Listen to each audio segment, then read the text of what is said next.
So all the Fleet Street dailies of today, Thursday, the 20th of August, 2020.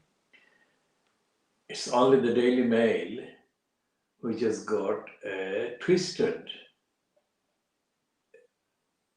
exploitative use of the death of this asylum seeker.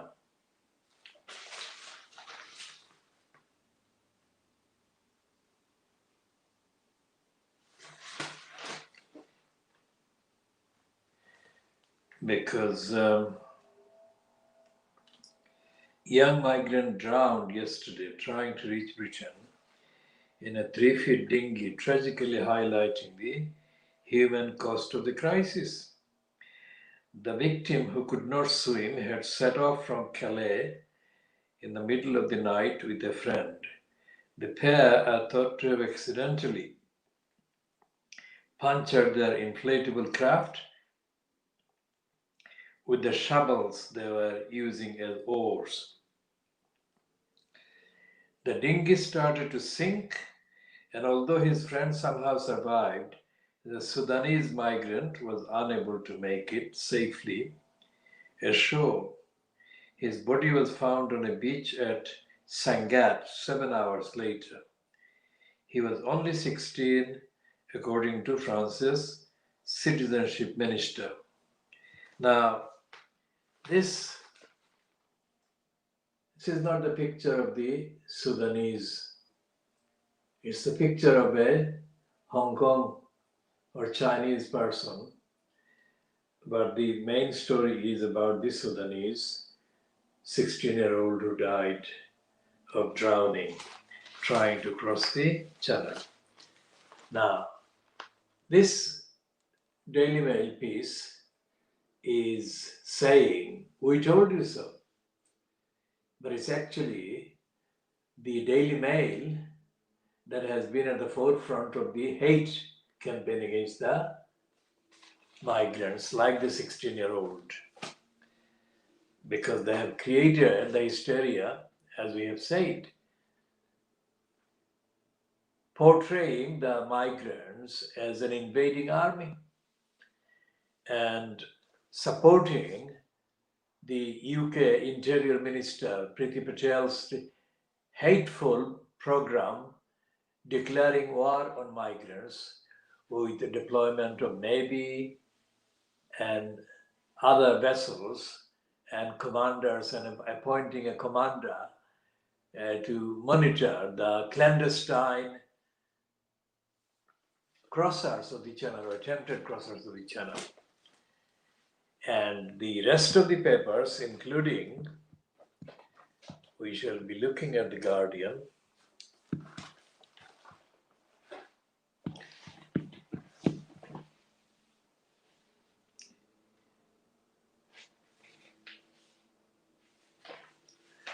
The Guardian has a smaller item there about the Sudanese teenager, and they got for that piece they've got 3 persons sharing the byline. A Sudanese teenager who disappeared at sea was found dead on a beach near Calais yesterday morning after trying to cross the channel with another boy in an inflatable dinghy using shovels for oars. The French Citizenship Minister Marlene Schiappa said a body had been found on Sangatte Beach near the former site of the notorious jungle refugee camp and was believed to be that of a 16-year-old boy, although uncertainty remains over his age while authorities investigate the matter. The death comes as tensions are rising over the British government's approach to migrants boat crossings. One French MP blamed the tragedy on the UK's policy of insisting asylum claims be made on its soil. Now that is the point that we made earlier yesterday, and in the immediate aftermath of the news that the boy's body had been found. What this French minister said, that the British government was forcing potential migrants or asylum seekers to seek asylum only on British soil, which means that in order to seek asylum, to make the application, the potential or would-be seekers and applicants have to come to Britain. It's completely an impossible situation. If they are being treated as aliens, invaders, and as enemies of the country and its sovereignty, and as they're being compared with William the Conqueror of 1066, etc., how can they practically make the application on British soil? So it's completely cancelling that possibility and forcing children like the 16-year-old to risk their lives, literally, as this one did, and he died. The Guardian qualifies, and it does so as part of the insinuation against the collective numbers of the desperate migrants or would-be migrants who are kind of denied the benefit of the doubt and are suspected of being liars about their age, because being children entitles them to certain protection that is not available to those who are adults. And that's what the Guardian is actually insinuating. And forgetting the war that Priti Patel is embarked on against the likes of the Sudanese boy, and Boris Johnson continues to be engaged in the war against the migrant children. And the Kent County Council has gone one worse yesterday by openly declaring that it's no longer accepting any child refugees because it's overwhelmed because of too many child refugees seeking refuges and reception at Kent County Council, while they haven't got the resources. That is what the proxy role has been, to create the hysteria about resources being not enough. And that is being done at the behest of Priti Patel and Boris Johnson. The local council being shown to be overwhelmed with the demands for asylum by children. And that is the desperate picture created by the war on migrants and war on children. And that war has been made worse by the United Nations, HCR, playing the role of another colluder with the racist agenda that is being run by Priti Patel and Boris Johnson and the entire British government and Kent County Council, the Conservative Control Council. And in all these, there is absolutely no reference to racism. There is no reference to the 1951 Geneva, the 1951 Refugee Convention, nor to the United Nations declarations or charters. And yesterday, 19th of August, Wednesday, 19th of August 2020, the United Nations current Secretary General Antonio Guterres went overboard and in publicizing their so-called humanitarian day, the very day when news came that the UNHCR was undermining most of the refugees trying to seek refuges, legal refuges in Britain and in other countries. So what we are looking at is that the United Nations is itself sinking under the weight of its own incompetence, negligence, and lack of compliance with the obligations that it should be imposing on the member countries and signatory countries.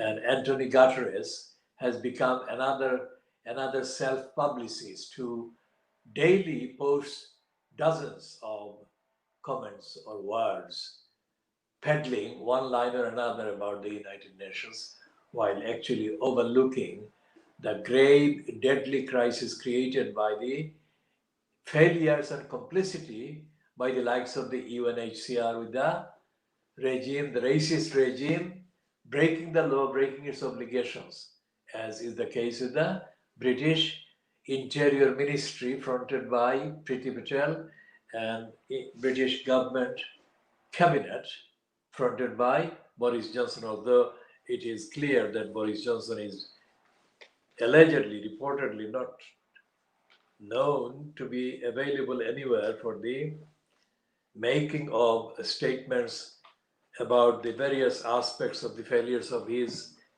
regime or his cabinet. The Daily Mirror is not concerned about the refugee or the refugees. Its front page is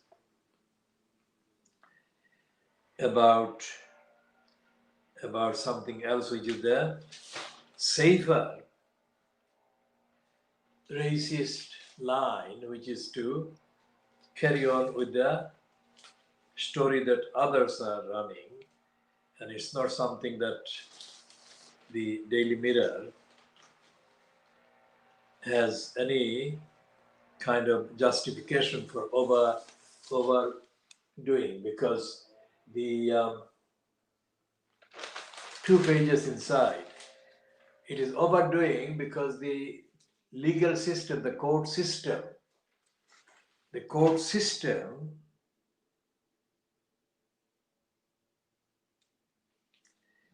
is at fault.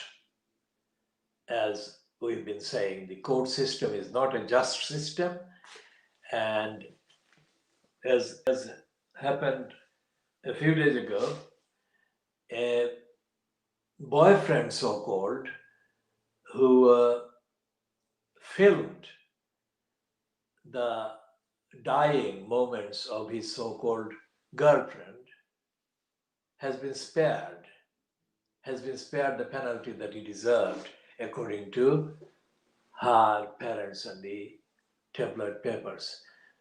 And the Court of Appeal actually overturned that conviction that he was convicted of killing. And it has been said that the Court of Appeal is saying that it is powerless. Now, when it comes to some of the most outrageous decisions by the Court of Appeal and the Supreme Court or the other courts, there is no mention of the lack of powers by the courts, especially magistrates' courts. And that is what is happening here. They're talking about the coward and the brave. Coward meaning the killer or one of the killers, and the brave is the family of the victims of the Manchester bombing. There is no actual analysis in the Daily Mirror as to why these things happen in these contradictory ways. If there is justice being denied, then they have to campaign and comprehensively report the absence of justice being prioritized by the court system. But they don't do that. So, and there is this piece in the Guardian on the front page. South Africa's lesbian liberator, Black Lives Beverly Witsy, is page 2 on the G2, the Guardian. When black lesbians are free, everyone will be free.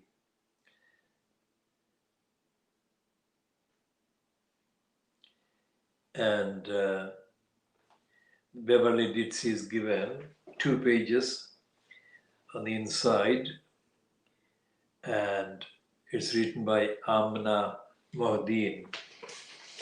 Now, as I said before, this Mohdin is a spelling is quite significantly not correct in accordance with the original language, but that is the Guardian promoting the lesbian rights of the South African black liberator of the lesbians.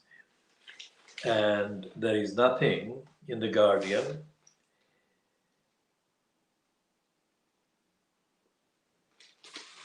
about the evictions that are going to be resumed against tenants in private tenancies, which is going to affect and make homeless hundreds of thousands of people. And in the coronavirus news, the Guardian does refer to the word racism in the context of Oldham, where it says the tighter lockdown rules would increase racism in Oldham. And they also have a small piece about Corbyn saying officials talked of herd immunity in spring. Now that's not news to us, but that is true. But they have not actually been following up that open brazen plan for mass murders under the cover of COVID-19. And the Guardian has got another piece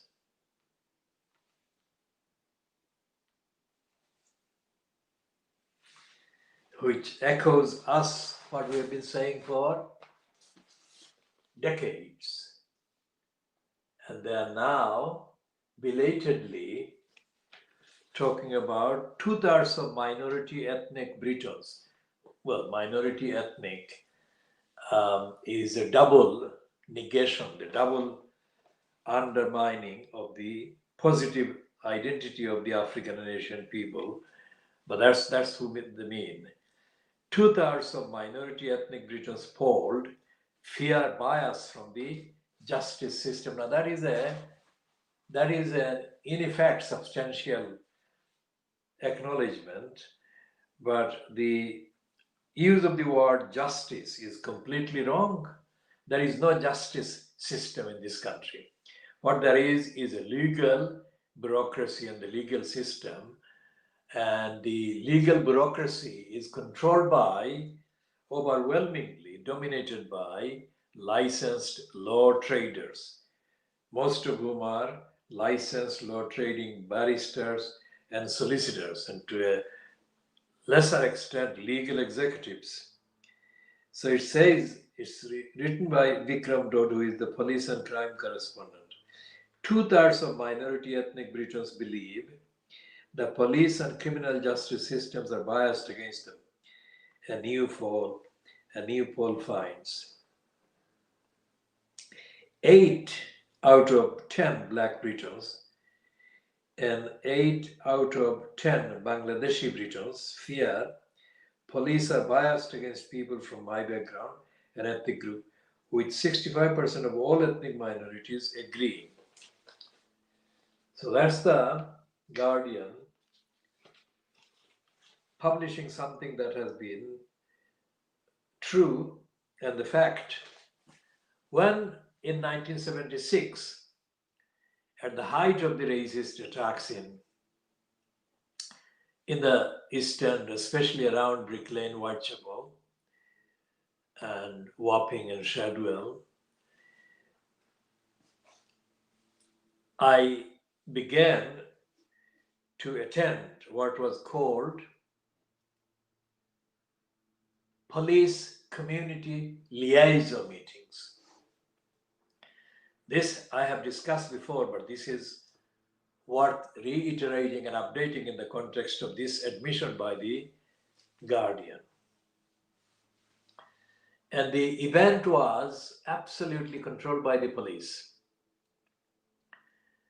And there was no say by any member attending as to the structure of the meeting, as to the contents of the agenda of the meeting. Now, I say that without having an agenda against individual police persons. And I say that on the record because I don't have any agenda against any individual police persons, whoever they are. I have an agenda to demand and to see implemented accountability, transparency, and based on universal equality and based on evidence. Now, this large number of Bangladeshi Britons, as it's admitting, and the Black Britons, 8 out of 10 Black Britons and 8 out of 10 Bangladeshi Britons. This is something that was going on in 1976.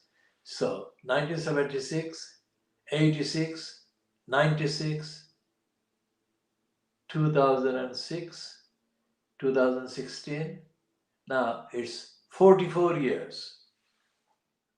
44 years ago, in the police community liaison meetings, attended by people that were invited by the police, I don't know on what basis, because I only received communication based on my activities and statements and campaigning. So I have no idea as to how the others who I saw attending were invited and how they were selected.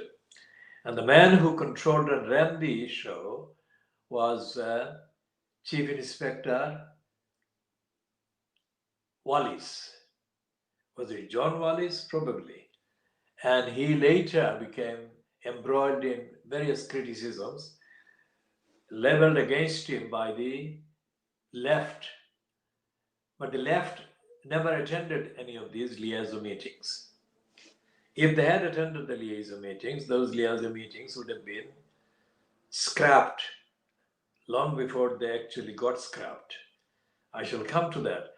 But the meetings were not intended to hear evidence on the street. The meetings were intended as a platform to stage organized denial by the police that racist attacks were taking place. That was happening there.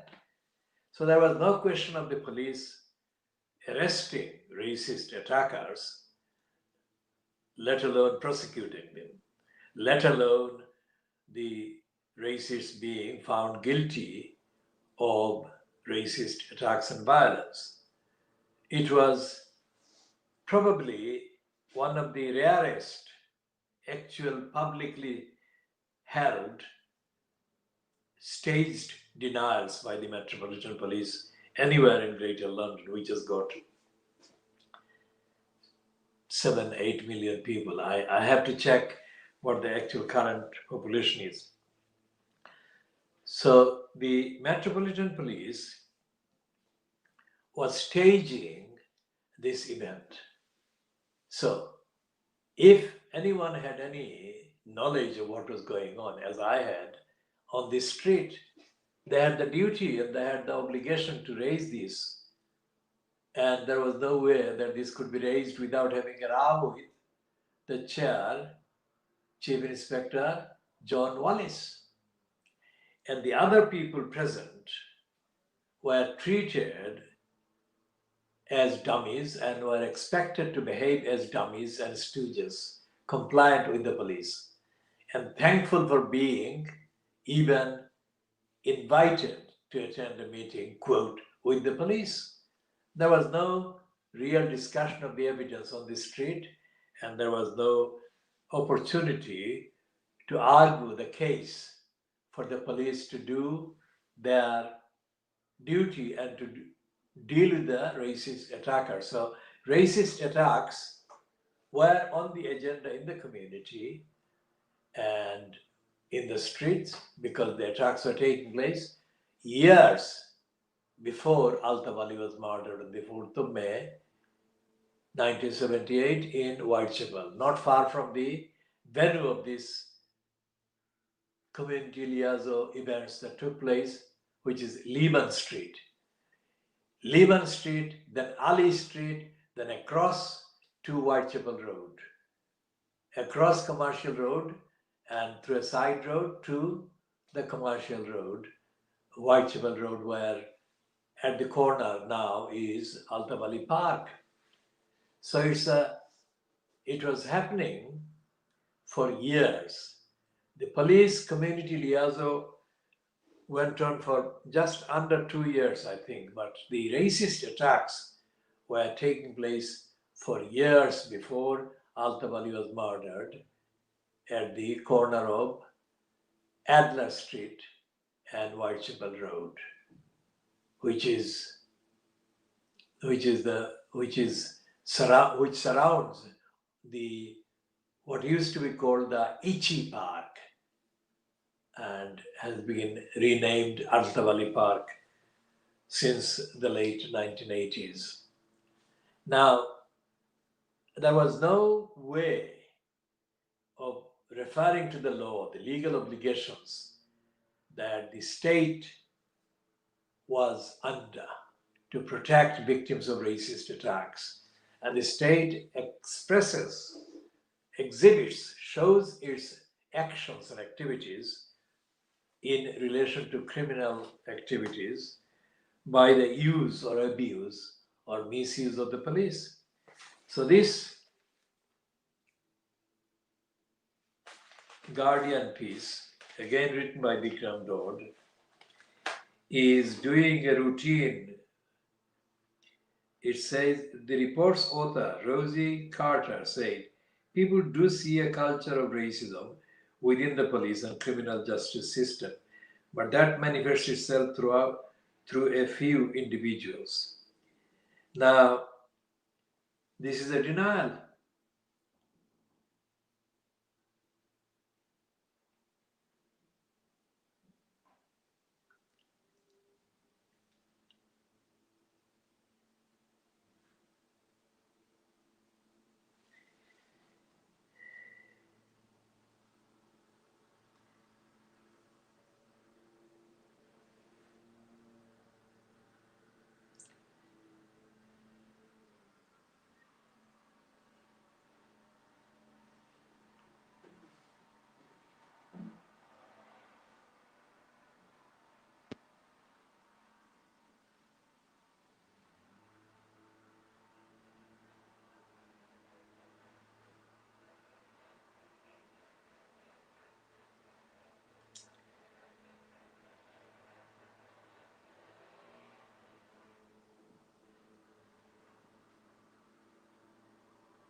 So there is the routine ritualistic going through the motion and quoting the police and the National Police Chief Council.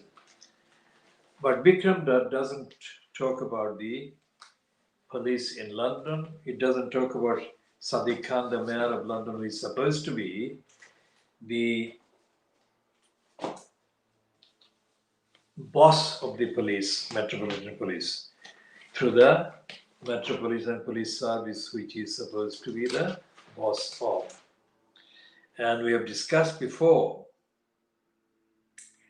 that the election of Boris Johnson in May 2008 was followed within literally days by the staged departure of then Police Commissioner Ian Blair. And he did that as a stunt because Boris Johnson got elected in the immediate aftermath of the outcry about the police killing of the innocent Brazilian man in Stockwell Underground. So that was hailed as Boris Johnson taking control of the policing in London. Now that was 2008. This is 12 years later. And there is no sign that the current mayor, who is Asian, the Pakistani son of a bus driver, overhyped. And he has made no comment about racism being used by the police, let alone the racist court system. So, when diagnosing the papers, we aim to diagnose the evidence, and the evidence behind the papers own racism and distortion. And this is where we are looking at the death of this asylum seeker in France. It's only on page 2 of the Star, who is talking about a completely insensitive, rubbish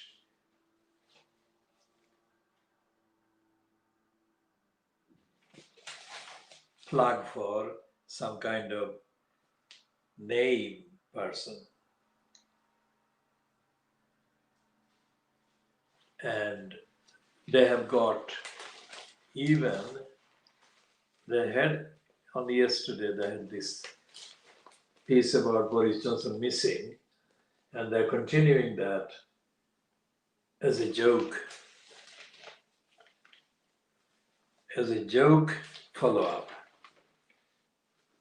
And there is no examination of the racism.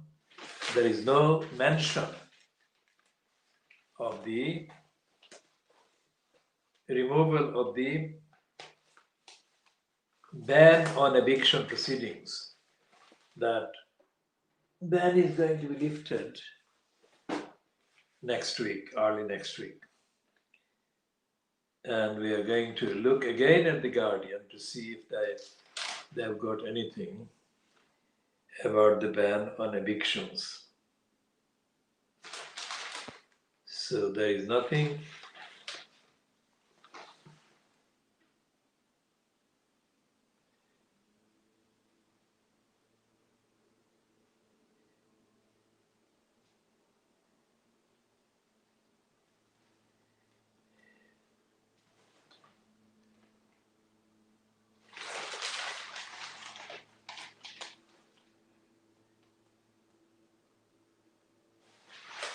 And there is no mention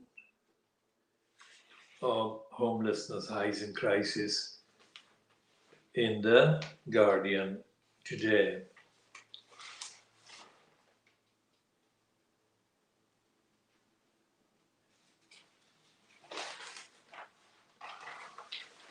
And in the piece about the racist bias in the justice system and in the police, there is no reference to the party's manifesto or the failure of the parties over the decades.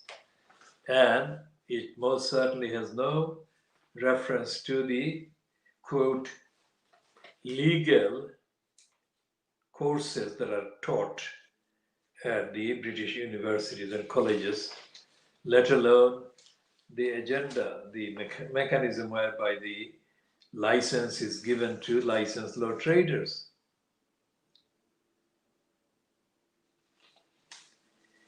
And so, just referring to this Sudanese boy who drowned, or talking about the pall that was carried into the racist bias in the police and the court system by hope, not hate. The Guardian is failing because the Guardian should actually carry out its own investigation every day, because racism and racist discrimination deny life chances to people, the victims. And the Guardian is failing, and the Daily Mirror, of course, is failing in bigger ways, because in terms of the readership, the Mirror has got more readers than the Guardian. So, what is it talking about? The death of a 16-year-old whose body was found washed up on a beach yesterday lies firmly at Priti Patel's door, a human rights group has said. And the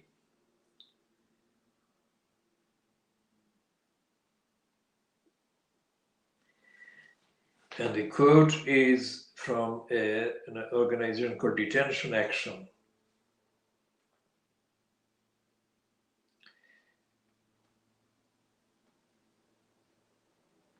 And there is a number of other quotes from the bishop and others that are asking for the migrants to be treated humanely. But there is no mention in any of this piece in the Daily Mirror of the systematic racism and obstruction to lawfully established entitlements being implemented under the charters, under the 1951 Refugee Convention. And there is no way that this kind of superficial coverage would actually expose the corruption, the racism, and the violations of human rights that is operated daily by the British government. Now here is the Daily Mail running this piece with the byline being given to the chief race hate instigator, Sue Reed.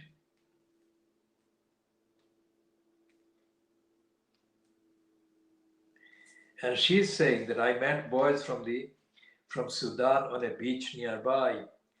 There is only one word on their lips, England. Now, what they're saying is that England is the dreamland. And as the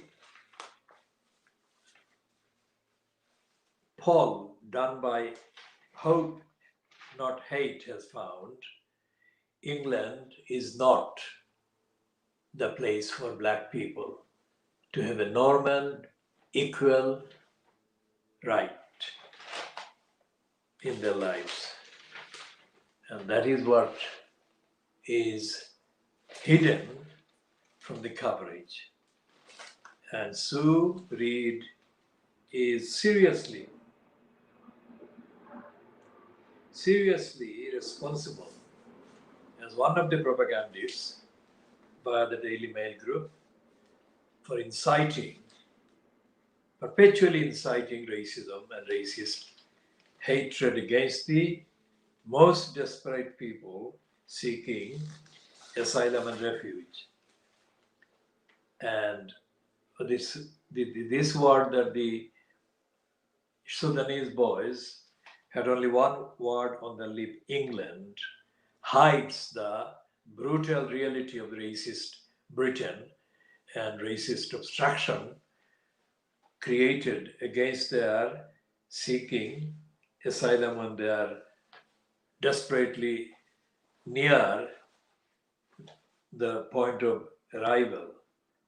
Let alone there is absolutely no mention of the hunger and the poverty and the famine created back home in Sudan by the policies of Britain and other governments and other war creators and war traders, military industrial complex running the agenda.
So there is this coverage of the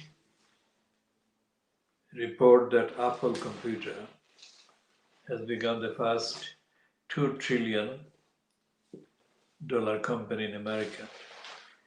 There is no reference to how that can be allowed, and there is no reference to the quality of service and the devices that people use.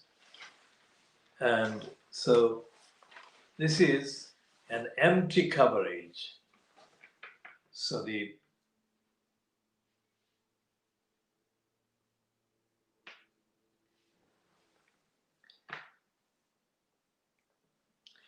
Sun is talking about the ravens at the tower. And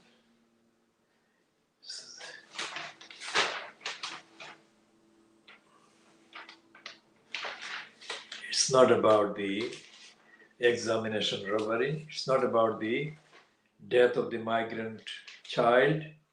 It's not about the resumption of evictions, assaults on hundreds of thousands of tenants.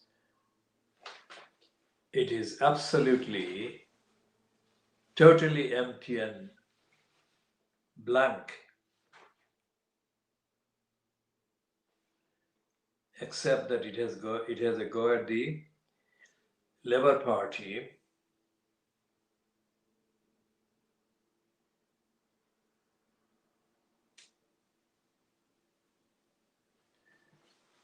and it's focusing on Labour shadow to Priti Patel, Nick Thomas Simmons, who claims that Priti Patel's government lacks compassion and competence.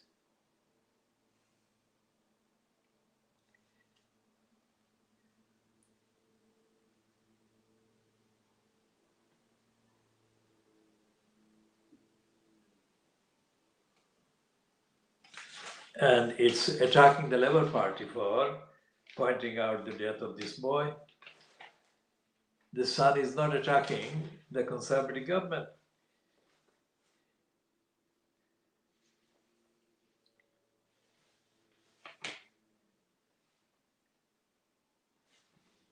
And that is telling lies.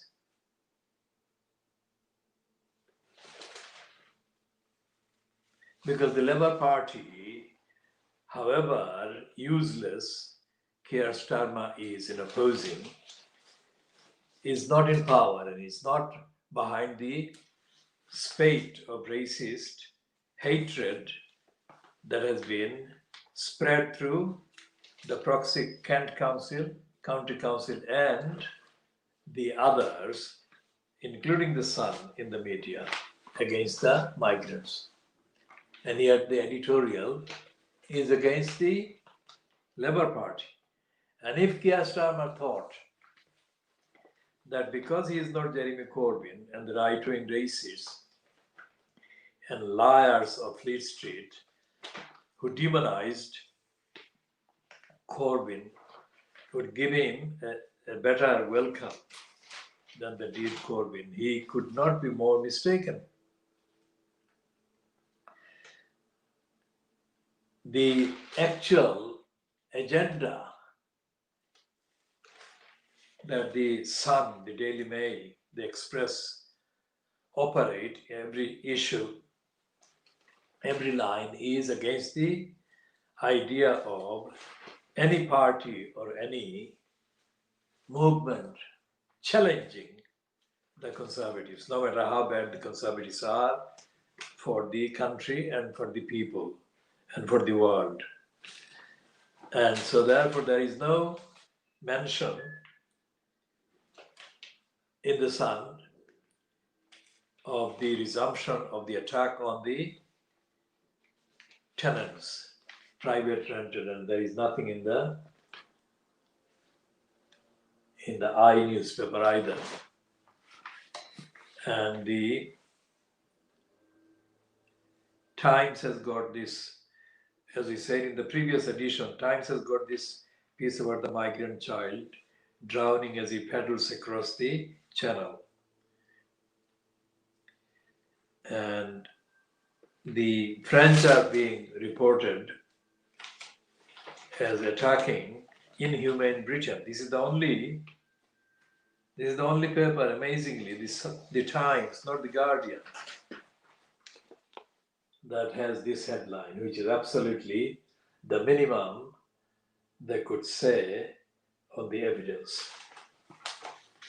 So there is no reference to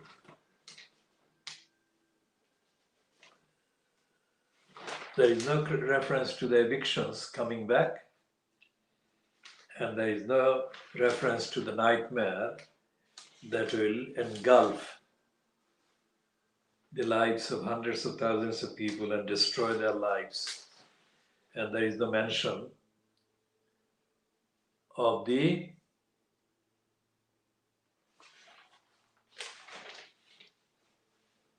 connection between that removal of the ban on eviction proceedings and the policy of the government. And there is a piece, token piece, in the Times on the page 15.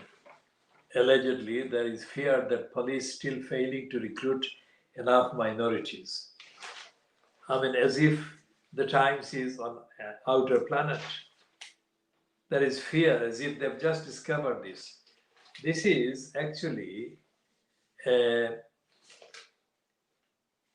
deflection from the findings of the poll that Hope, not Hate, did, and Bikram Dot in the Guardian reported.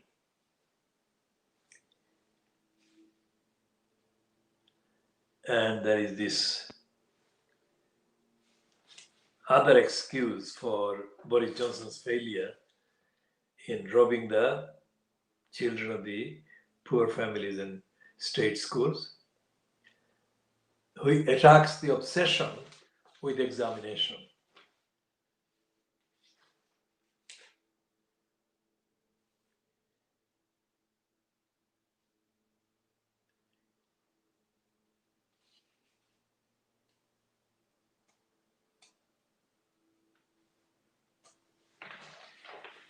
And there is this coronavirus in the USA, where the universities are accused of recklessness after US campus outbreaks.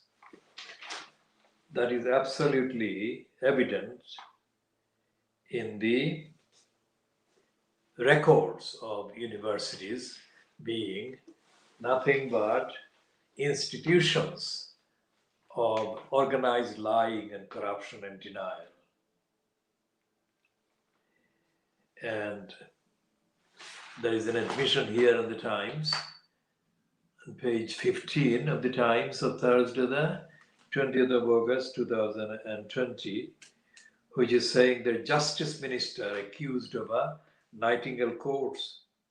Ministers have been accused of wasting millions of pounds on Nightingale courts that are not being used, while they continue to sell traditional court buildings and fail to invest the proceeds in the justice system. The last month, Robert Buckland, QC Justice Secretary, announced a deal for 10 makeshift courts, including in the medieval Knights Chamber in Peterborough, as ministers try to clear the backlog of criminal cases. So we have said that there is no justice system in the court bureaucracies in this country. And this is another piece of evidence that it is a complete joke. They are doing whatever they like. They are the ones who are doing the behaving like lawless jungles. That is what is happening in and through and via and in the name of the so-called justice system, the courts. And here is another piece on the coronavirus courts. Call for trials without juries amid fear that crisis will put criminals on streets. And this is again another admission of pandemonium.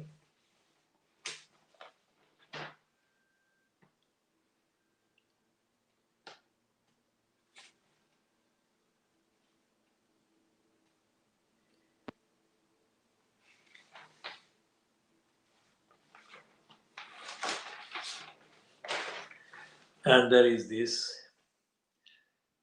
disclosure that exam panel that robbed the pupils included a maverick who was close to Cummings.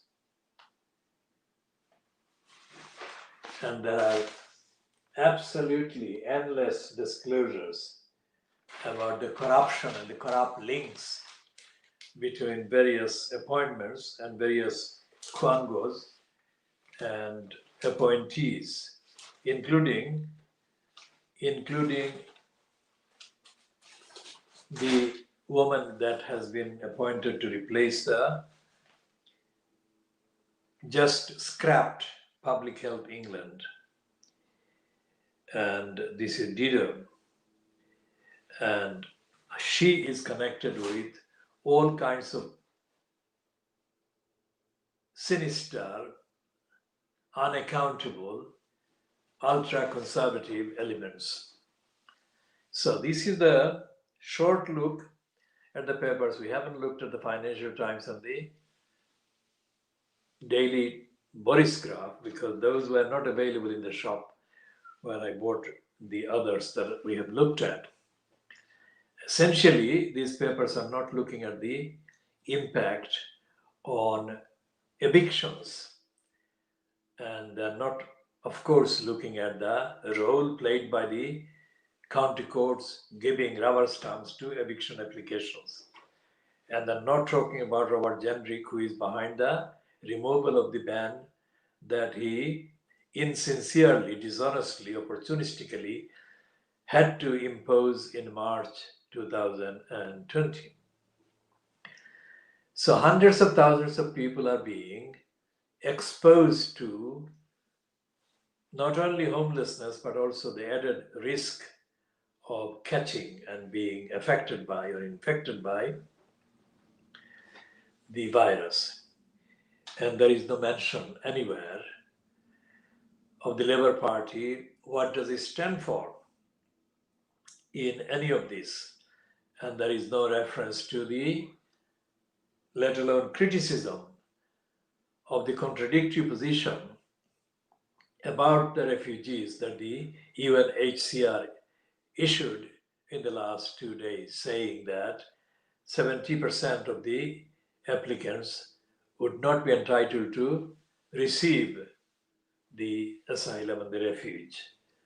And so therefore, the people who are in poverty and in hunger, in famine, and in desperation in their countries, and they're fleeing those countries, they're being condemned by the British press to remain consigned and condemned in that state, as well as most of the people who are threatened with a new attack on their housing rights and their human rights in Britain. And no sign of the Labour Party taking any responsible opposition stand, notwithstanding the predictable attack on the Labour Party about the migrants by the Sun. The Labour Party should be above all of that and should be leading the narrative, leading the commentary for humanitarian, legal, constitutional, and decent rights and access to justice. And there is no talk about the justice being denied by the police and the justice system, so called, as reported by the Guardian. So we are ending this edition at 7 minutes past 11 in the morning of Thursday, the 20th of August 2020. In the next few hours, we shall be doing another edition covering the two boroughs in East London, Tower Hamlets and Newham, and how they are letting down the communities and how they are ruining and denying lives in their particular parts.